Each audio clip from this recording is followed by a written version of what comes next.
Hello. Okay. Sorry, it froze there for a second. Um, Mr. Abloh, talk to me about money. When you're pricing a good or service, how do you calculate the emotional value of the product? For example, my birthday is tomorrow, and I was looking at buying this sweater for myself, but it costs about a month's rent. I'm not saying it isn't worth 945 pounds, but can you talk to me about how we arrive to numbers like that as designers? Yeah, I'll talk about it in two phases because it's super important. When I started my very first collection, it was called Pyrex, and I was making it, from my basement. And I thought that I was like this hoodie costs me X amount of dollars to make. It might cost me maybe like $30. And I decided that the cost to sell it was the value that it was. I wanted to exist in a space that wasn't amongst my contemporaries. I didn't want to make $60 hoodies. I thought this hoodie was worth 200. And of course, I was just young. I was like, how am I going to differentiate myself from the heap of other designers and brands? And what does this mean? Is this a hoodie that you just wear once and throw in the trash? Or is it something that is of value? And is there something that took me a while to arrive to it? And I only mention that story is because I was just true to myself and what I felt. But ultimately what I was saying was that me as like a young Black designer, I didn't want to be categorized as streetwear.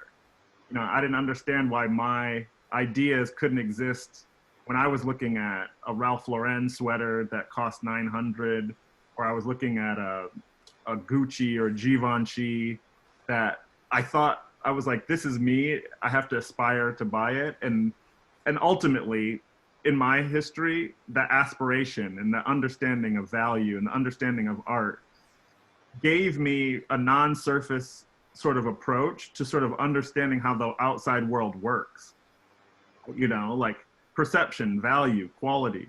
And then let me race to your end question is like that sweater there is it. There's something that's happened in culture with the sort of the idea of price. Like when you see a Zara ad for like $11.95 for a sweater of the same sort of look, the ecosystems in which to make those things are vastly different. But we as a society look at a cost and associate as like, that's what it should be for everything. So there's sustainable methods. That sweater's made in Italy. It's made by like generations family. It's costly to make, plus the dyeing of it in that particular way and I'm an independent brand. So in order for me to do the same things as like a Gucci or a Balenciaga or Louis Vuitton for that matter, with a smaller team, with a lower minimum, if I want to make pieces like that, my operating costs are super much higher or way higher than a fashion house of comparable size. So all those things factor into final cost. And my runway shows and all that jazz equates to it. So it's a complex. I hope it's not too confusing just to show the scale. But my career started with ambition. Like if those things exist, I wanna put my ideas at that scale. I don't want to sell myself any short. And then it gets very practical as you get towards like supply chain and which factories you use. It's kind of like we we kind of had a pretty rough ride in the last 20 years of how we educate what value is. And so in clothing, this idea that, oh, it's too expensive, but actually what you've just stated is the value of that is what it is. And actually that's about craft and thinking and creativity. And these are interesting things that that's not just about how we educate the RCA. That's about a kind of global new kind of way that maybe this year has kind of shaken us some, if not a lot, and should do more, because I'm like up for the radical change, me, of us understanding, when we touch and we feel and we're being and we have so much complexity and so much importance in fashion. But it's a complex paradigm, I think. Exactly. And it's like, for me, I battle with those things.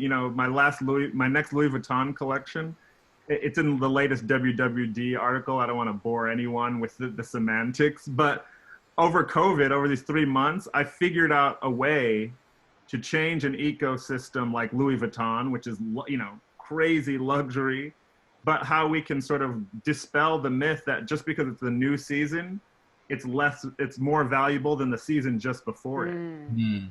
You know, like I'm fighting for sustainability and I'm fighting for how we as a culture, sometimes it's not about the cost. It's about like, why does this feel more valuable because it's brand new? Because it's 3 months old, does it mean that it should be 60% off?